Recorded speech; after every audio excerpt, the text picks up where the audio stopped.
Love Them Knives channel. Welcome to my channel. This is LTK. We've got a knife to discuss. I saw this knife in the knife news when they first announced it was going to come out. It's cold steel. It's the Golden Eye. And I like this design. It's a knife made in Taiwan, S35VN steel. It's got this golden thumb ramp on it. It's very interesting. I was looking at that going, how'd they do that? And it looks like there's a little set screw or something in there, locking it in place. G10, I mean, it's green, if you can catch that over the camera. So the green and the gold I was attracted to. This almost looks a little bit Benchmade-ish, doesn't it? This thumb ramp. Does that not? I don't know. Just saying. A little bit on the grip side. But in any case, who is it going to be? Andrew Demko is the designer on this. These are selling for like $115. I think SRP is almost $190, $189.99. You got the triad lock system, which will hold that blade in place come God or the end of the earth, you know? This thing is the time-tested triad lock, which is just tough as nails. And absolutely no fun to operate. I mean, there is no fun with this locking mechanism. I mean, and I'm going to take it easy on my thumb. I don't want to rip that open.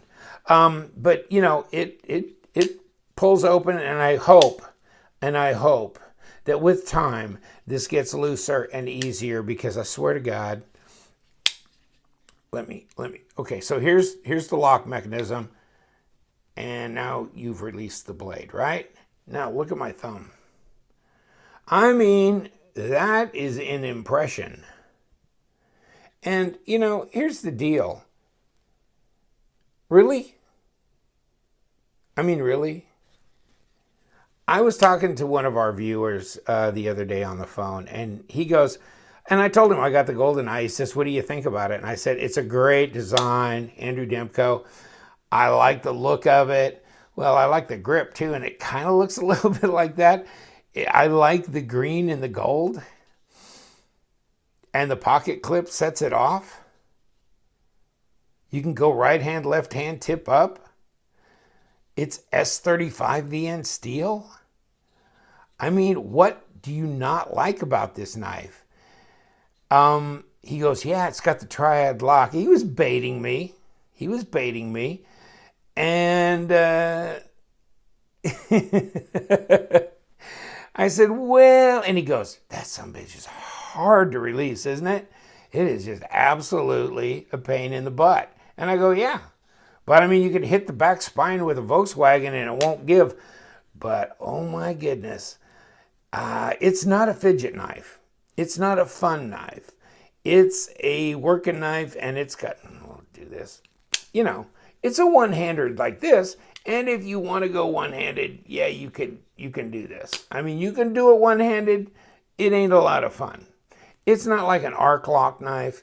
It's not like a frame lock flipper, liner lock flipper, button lock knife. I mean, there's so many different locking mechanisms.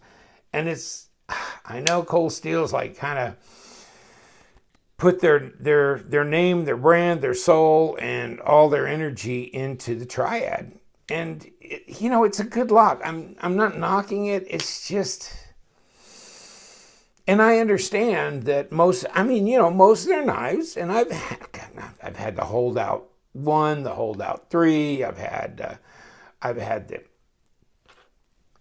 bunch of different ones. I've had a bunch of different of their models. I've had everything from the little Tough Light to the little fixed blades, the little whatever, and in between. Vaquero, I have a video on that. The one with the really beautiful bolsters and the polished G10. But Wow. I don't know. I mean, they function well and everything. I mean, a lot of people that are collectors, I mean, if you're a working dude, this is not going to be your knife. I mean, you're not going to take a $120 knife.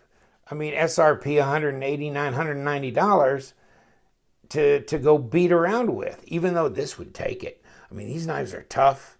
They're great. I love them in that way, but it's kind of a love-hate thing. It's just a triad lock. It's like, can we do something else?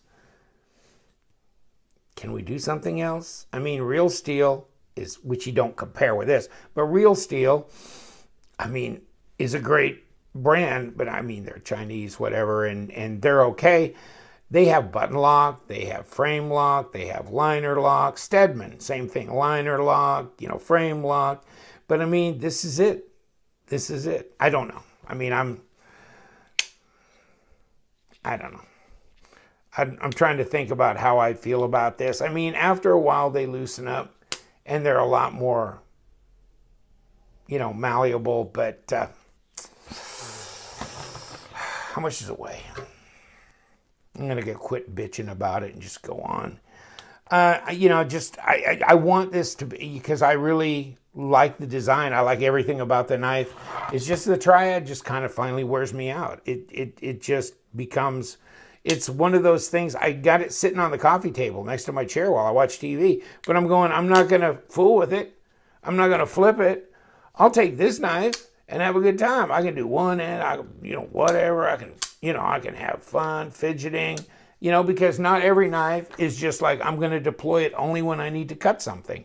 Things like this, arc locks, I mean, you could flip them open and close and open and close, and button locks, same way, you could take them, open and close, have fun. I mean, it's a fidget tool. It kind of doubles as just local entertainment coming out of your pocket. But this, no, not a lot of fun, but it's a pretty knife. I really like it. I want to like it more. 3.5-inch blade. 8 3/8 overall, a little over 21 centimeters. And with an 8.5, it should be about 9 centimeters overall. S35VN blade.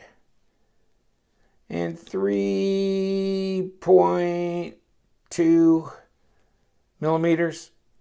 Not overly, 0.126 inches. Oh, let's get the thickness on the handle. No problem there. Ooh.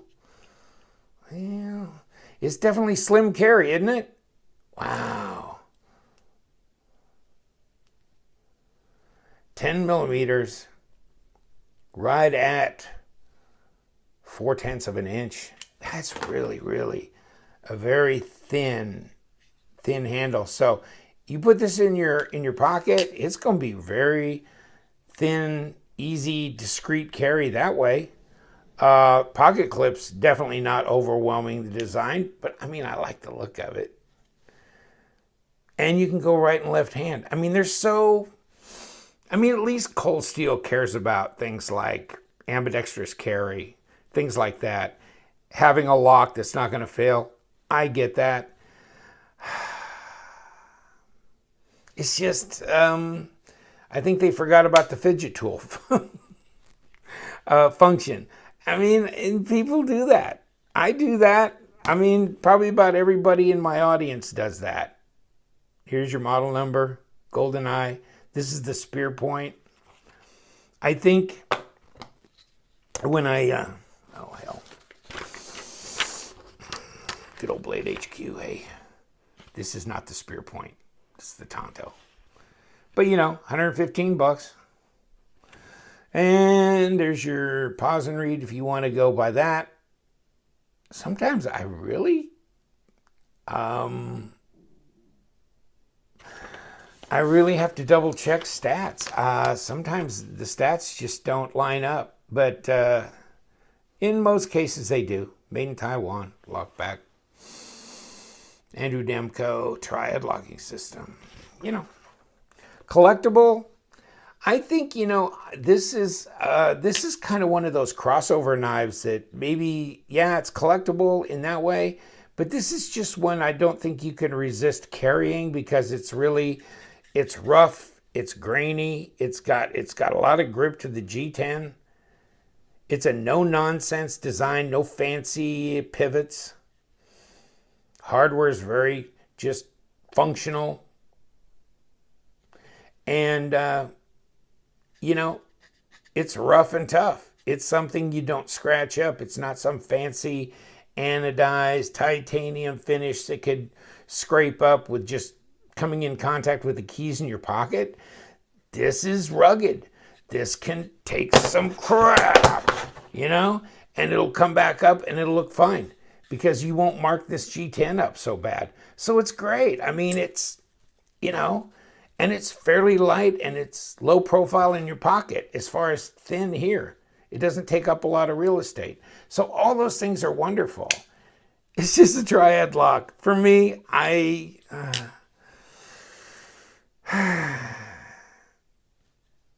but I really love this design. I think Cold Steel did a wonderful job on this. I prefer the spear point blade. Very functional. I'll bet it's sharp. What do you want to bet?